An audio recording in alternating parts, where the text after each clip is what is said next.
Today in class, we are going to take a field trip to the Longhorn Museum, located in a small town in South Texas called Pleasanton. Pleasanton is part of Atascosa County along with Jourdanton, Poteet, Charlotte, and Lytle, Texas. The Longhorn Museum is a monument to South Texas history from the 1500s to the 20th century.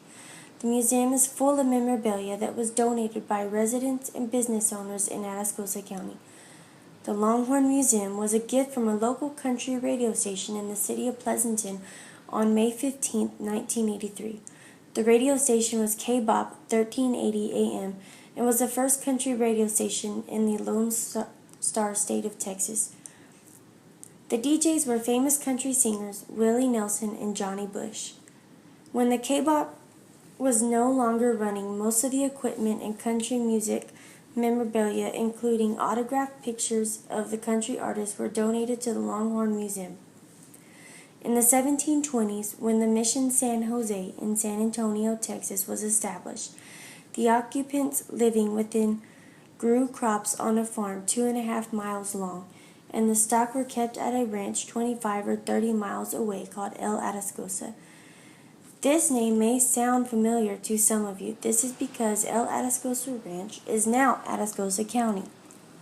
On the ranch, they had 5,000 head of sheep and goats, 3,000 head of cattle, 10 droves of mares, and 2 donkeys.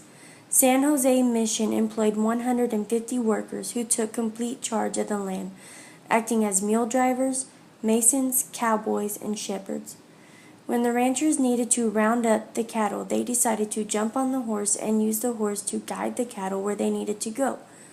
The boys would round up the cows. This is why Pleasanton's nickname is the birthplace of the cowboy.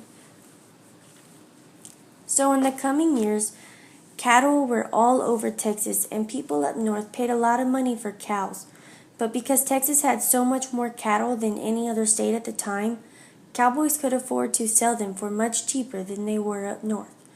Most of the time, cowboys would guide all their cattle across Texas to sell them to northerners with nothing but a horse and a rope. Ranchers at this time would have to build a fence to keep their stock in and the Indians out. But fence was so expensive and did not always do the job. Fences were built out of rocks or wood or split rail, and thankfully in the 1800s barbed wire was discovered up north and passed the idea to Texas. Barbed wire was a thin wire and had thorn-like points throughout the entire fence and kept Indians out and the stock in. You may have seen this around because many ranches in South Texas region still use barbed wire. Along with ranching and farming in South Texas, trail driving was becoming big in Atascosa County. This was used because many years cowboys would take their cattle up north on horse, and this would usually take months before they were back home, and this made for a lonely cowboy. Instead, a few cowboys would get together and go all at once, so they had somebody to talk to on the way. Soon, with the Industrial Revolution, trail drives came to a stop and they were done for fun.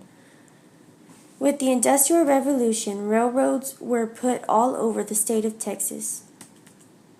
In 1912, a railroad company received land in Atascosa County, and the railroad company put a track and train station in each town. The name of the train always changed. The first name was the San Antonio and Uvalde Gulf Railroad.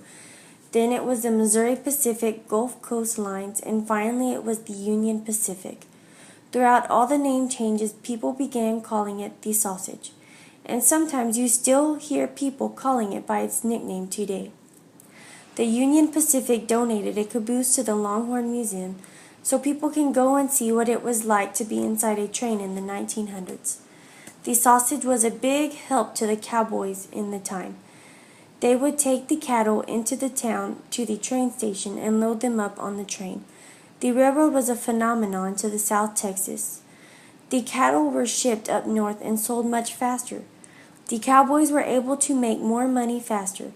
Many economic opportunities were brought with the arrival of the railroad.